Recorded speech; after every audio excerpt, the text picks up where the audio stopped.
Hey there guys, and welcome back to Airgun Week. My name's Rick Utzler, and we're gonna shift gears a little bit. I've been showing you guys a lot of PCP air guns, everything from super affordable to some fairly pricey ones, and we're just completely mixing it up right now. So I've kind of gonna set the PCPs aside, at least for this video, and we're gonna look at a brake barrel. Now, this is the Gamo Bone Collector Swarm Gen 2. Happens to be probably right now one of my favorite brake barrel guns. It's got a lot going for it. I'm gonna walk you guys through some of these cool features and then we're gonna shoot it. So the Swarm system, let's talk about that just for a minute. It is a 10-shot, multi-shot, magazine-fed system for brake barrel air guns. So when you cock the barrel, as you can see on this will rotate into place, and there's a little pellet pusher that pushes the pellet into the breech for you. Put the safety on. So now that is basically ready to fire.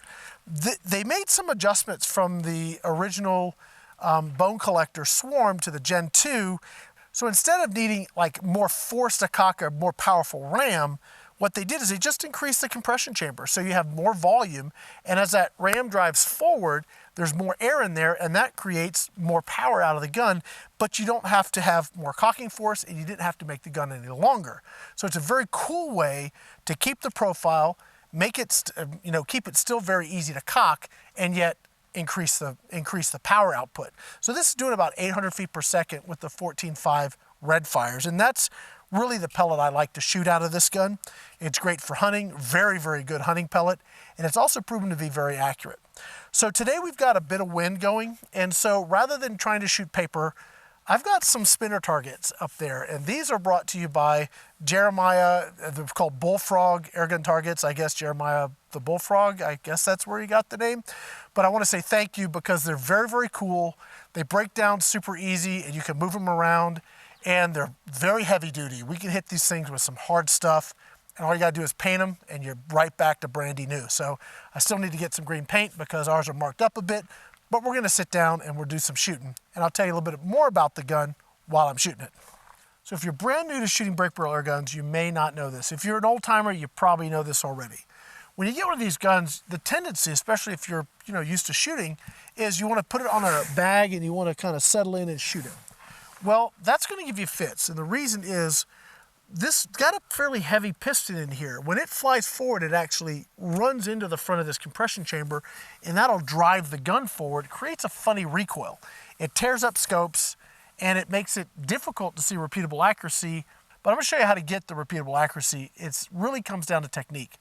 As far as scopes go, I replaced the factory scope or the bundled scope with one of these new BSA Outlook scopes. These things are really, really nice. This one is the 3-9, and it's shorter, so you have the clearance to cock the gun, which is pretty nice. I'd like to use maybe the 4-12, but it's a little too long. So this is a great profile for this gun. You have an adjustable objective, and you have mil dots, and it's just a really nice airgun scope. All right, so I've got a target. It's about 20 and some yards. I'm not sure. It's not quite 25, definitely more than 20, so we'll say 22. And I'm gonna see how I do. I'm gonna shoot the bigger target and work my way down to the teeny tiny target. And that is a teeny tiny target, let me tell you. Let's see, I have hit it in practice. We'll see if I can do it now. 10-shot magazine, we've already cocked it, so we're really ready to go. Now, as far as the technique goes, what you wanna do is you wanna create a repeatable hold. So the way I do that for myself, and some people are different. Some people may wanna balance it like that. Other people may wanna use the checkering. I tend to use the stock screws as sort of my index point. So I'm always gonna grab it right there, always hold it there all the time, whether I'm hunting, at the bench, whatever. That way the recoil that I have is consistent.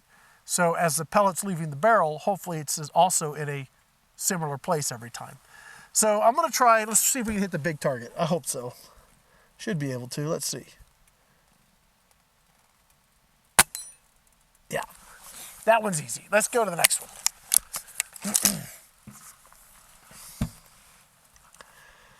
Okay.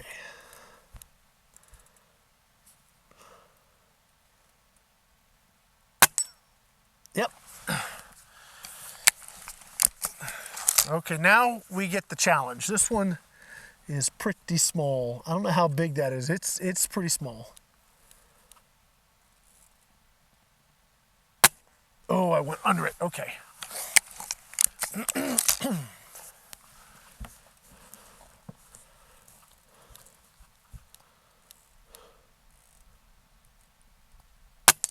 Yep. Oh, and I knocked it right off. All right. Now we have the teeny, teeny, tiny one. And, okay, let's see.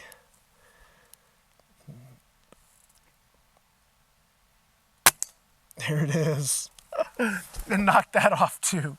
Okay, so as you can see, you can get some repeatable accuracy with this. It does take a little practice with the technique, but it is a great training tool. Okay, it really forces you to have good trigger control and really consistent follow through. Our tendencies would be to want to look where we hit it before the shot's actually fully gone through the gun, and it's a thing your brain does. So you have to train yourself to hold your position all the way through until you see the impact, and this will force you to do it. And when you do it right and you get that consistent accuracy, it's very rewarding. It's one of the reasons I love brake barrel air guns. Even though I shoot mostly PCPs these days, I always love the brake barrels because they are a great training tool just for that reason. Guys, if you want to know more about anything you see in here, check out the video description down below. It's been another video here for Airgun Week. If you guys like the videos, you like this kind of format, you like what we're doing, let us know in the comments, and we may be able to do a lot more of it. So it's a lot of fun just getting out here on the range and having a good time. Again, my name is Rick Hucher here with AirgunWeb. You're watching Airgun Week. Thanks for watching.